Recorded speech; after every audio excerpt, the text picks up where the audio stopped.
Hi, sixth grade focus students. Mrs. Jackson here. Today I am going to read aloud the CommonLit article titled 11 by Sandra Cisneros. So if you'd like to follow along with me, go to your CommonLit assignment and open up the week 2 CommonLit assignment titled 11. Remember, as you read, you're also going to use the annotation tool to highlight anything that you think is important, funny, interesting, surprising, anything that you want, part of the plot, characters, conflict. Please highlight anything that you wish. There's no rules or regulations to that. Just make sure that you're highlighting and annotating as you go. And then after this is over, there will be comprehension questions. As they're called assessment questions on CommonLit's website. So you can answer those when you're done reading, and please go back in the story to look for the text evidence for your answers. Okay, let's get this started. By the way, you're also allowed to click on the Read Aloud button, and you can hear a narrator reading this as well as me. Okay, 11 by Sandra Cisneros. Sandra Cisneros is an American writer and a key figure in Chicano literature. Her writing frequently draws on her experiences as an only daughter in a family of 6 brothers, as well as her family's migration between Mexico and the United States. In this short story, a young girl thinks about the meaning of her birthday. As you read, take notes on how the narrator reacts to the red sweater. What they don't understand about birthdays, and what they never tell you, is that when you're 11, you're also 10, and 9, and 8, and 7, and 6, and 5, and 4, and 3, and 2, and 1. And when you wake up on your 11th birthday, you expect to feel 11, but you don't. You open your eyes and everything is just like yesterday, and only it's today. And you don't even feel 11 at all. You feel like you're still 10, and you are underneath the year that makes you 11. Like some days you might say something stupid, and that's the part of you that's still 10. Or maybe some days you might need to sit on your mama's lap because you're scared. And that's the part of you that's 5.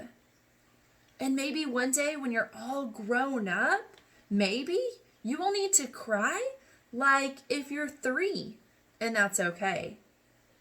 That's why I tell my mama when she's sad and needs to cry. Maybe she's feeling 3. Because the way you grow old is kind of like an onion, or like rings inside a tree trunk, or like my little wooden dolls that fit one inside the other, each year inside the next one. That's how being 11 years old is. You don't feel 11, not right away. It takes a few days, weeks even, sometimes even months before you say 11 when they ask you. And you don't feel smart 11, not until you're almost 12. That's the way it is. Only today I wish I didn't have only 11 years rattling inside me like pennies in a tin Band-Aid box. Today I wish I was 102 instead of 11. Because if I was 102, I would have known what to say when Mrs. Price put the red sweater on my desk. I would have known how to tell her it wasn't mine, instead of just sitting there with that look on my face and nothing coming out of my mouth. "Whose is this?" Mrs. Price says, and she holds the red sweater up in the air for all the class to see. "Whose? It's been sitting in the coat room for a month." "Not mine," says everybody. Not me. It has to belong to somebody, Mrs. Price keeps saying. But nobody can remember. It's an ugly sweater with red plastic buttons and a collar and sleeves stretched out like you could use it for a jump rope. It's maybe 1,000 years old, and it even belonged to me. Even if it belonged to me, I would say no. Maybe because I'm skinny. Maybe because she doesn't like me. That stupid Sylvia Saldivar says, I think it belongs to Rachel. An ugly sweater like that, all raggedy and old? But Mrs. Price believes her. Mrs. Price takes the sweater and puts it right on my desk. But when I open my mouth, nothing comes out. That's not, you're not mine. I finally say in a little voice that was maybe me when I was 4. Of course it's yours, Mrs. Price says. I remember you wearing it once. Because she's older and the teacher, she's right and I'm not. Not mine, not mine, not mine. But Mrs. Price is already turning to page 32 and math problem number 4. I don't know why, but all of a sudden, I'm feeling sick inside. Like part of me, that's 3, wants to come out of my eyes. Only I squeeze them shut tight and bite down on my teeth real hard and try to remember today I am 11. 11. Mama is making a cake for me tonight, and when Papa comes home, everybody will sing happy birthday to you.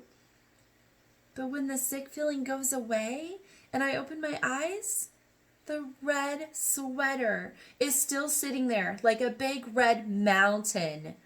I move the red sweater to the corner of my desk and with my ruler. I move my pencil and books and eraser as far from it as possible. I even move my chair a little to the right. Not mine, not mine, not mine. In my head, I'm thinking, how long until lunchtime? How long till I can take the red sweater and throw it over the schoolyard fence? Or even leave it hanging on a parking meter? Or bunch it up into a little ball and toss it into the alley? Except when math period ends, Mrs. Price says out loud and in front of everybody, now, Rachel, that's enough. Because she sees I've shoved the red sweater to the tippy-tip corner of my desk, and it's hanging all over the edge like a waterfall. But I don't care. Rachel, Mrs. Price says. She says it like she's getting mad. You put that sweater on right now and no more nonsense. But it's not now, says Mrs. Price. This is when I wish I wasn't 11, because all the years inside of me, 9, 8, 7, 6, 5, 4, 3, 2, and 1, are pushing at the back of my eyes. When I put one arm through one sleeve over the sweater that smells like cottage cheese, and then the other arm through the other, and stand there with my arms apart, like if the sweater hurts me, and it does, all itchy and full of germs that aren't even mine. This is good imagery, by the way. Lots of similes, lots of metaphors, lots of imagery. In the reader's mind, you can feel how gross that sweater feels on Rachel. Okay, you can relate to that possibly if you've worn something that you feel like is gross or dirty. That's when everything I've been holding in since this morning, when Mrs. Price put the sweater on my desk, finally lets go. And all of a sudden, I'm crying in front of everybody. I wish I was invisible, but I'm not. I'm 11, and it's my birthday today, and I'm crying like I'm 3 in front of everybody. How would you feel, students, if this was your birthday, if this is what you had to deal with on your 11th birthday, or any birthday for that matter? Not a good day at school for Rachel, huh? I wish I was invisible, but I'm not. I put my head down on the desk and bury my face in my sweater arms.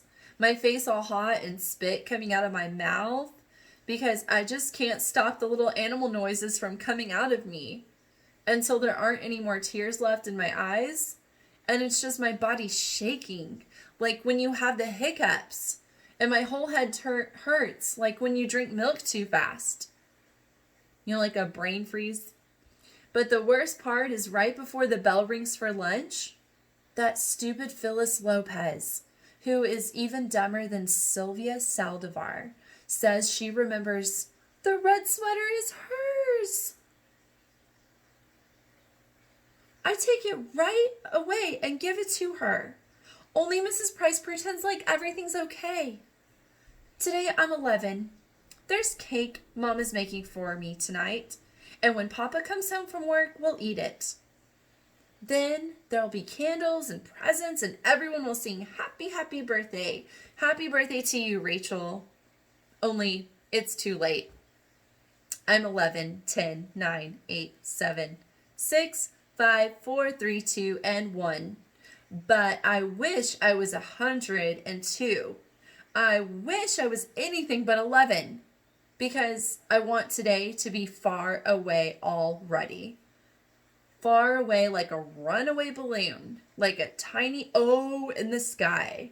So tiny, tiny, you have to close your eyes to see it. The end. So you can maybe relate how Rachel feels when teacher maybe has said something that you're like, wait, no, that's not mine. No, I didn't mean to say that, or it wasn't me. But you're not believed or something, or even telling a parent or a friend something and they don't believe you. And then finally the truth is revealed and you want to be like, I told you so, but you don't because you have manners. But hopefully you've had better birthdays than Rachel has. But that's some text to self connections that possibly you can make, or if you've seen someone go through something like this, you can relate to that in the world. So now that we're done reading 11, thanks for hanging in there with me and reading it with me. Now you can answer your comprehension questions or reread it if you need to. Okay? Have a lovely day. Bye.